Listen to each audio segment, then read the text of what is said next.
Dahil tapos na tayo sa ating plancha serye, tayo naman ay magtutupi. Yan guys, oh. Donkey. Hindi naman unicorn, donkey. Sabi ng partner ko, parang pang babae daw. Okay na yan. Tupi serye muna tayo guys. Para ma-arrange natin ang mga damit ng maayos. Not really maayos. Bodies yun. Kailangan ko yun itabi kasi malaki yun. Later na yun magagamit eh.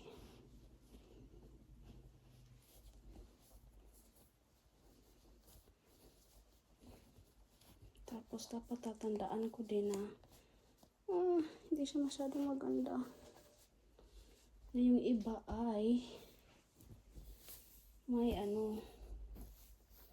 may socks. Ang ganito. Tapos yung iba ay wala. I have to remember that also. Para hindi ko ma-mix.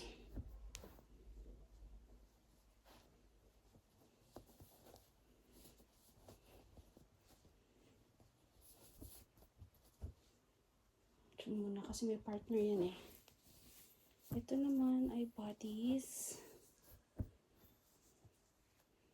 Ano pang tawag sa Pilipinas nito?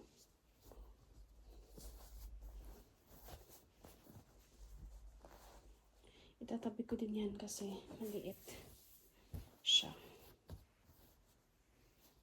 Kita niyo ba guys? Nakikita niyo ba how I tupi-tupi?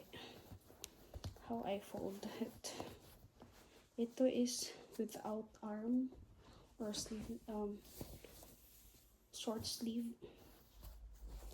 Ito naman ay walang socks. So, I have to remember that also.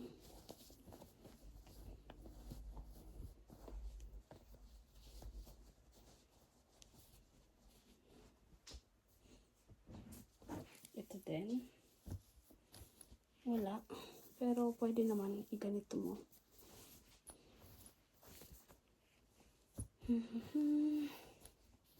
Pinapawisan na ako guys.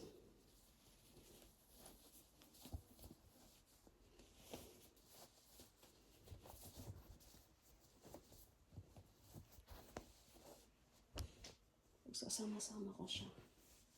Ito naman si si pants. Mabilis lang si pants itupiin eh.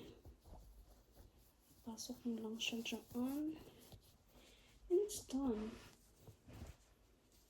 Ito din. Pasok mo lang siya dyan.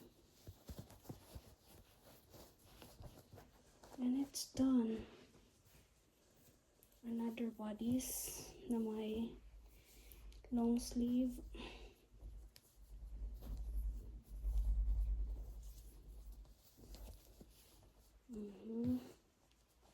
Dito siya.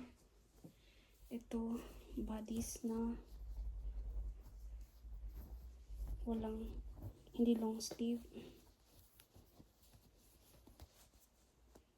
So, dito siya. Ito naman, strampler. Strampler.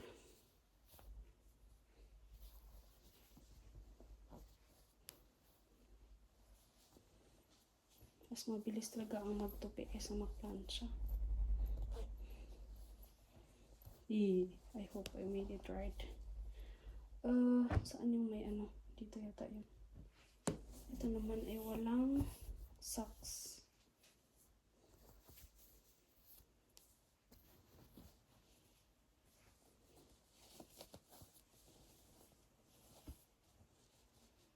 Sila dito ang walang socks. Yung iba naka-zipper.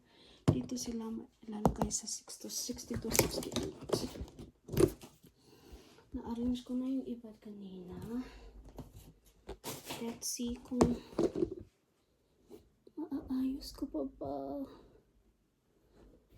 Lala. Napaka-long to eh. Long din to. So, sila magkasama. Long.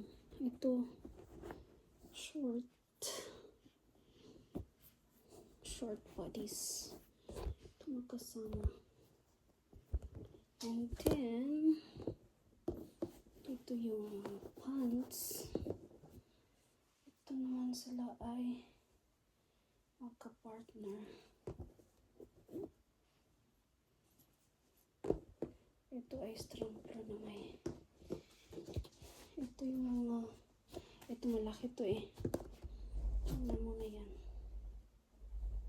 At, ito yung iba. Iba-iba. Konti pa yan pero kapagod. So bukas, ito naman yung aayusin ko. Bye-bye for now.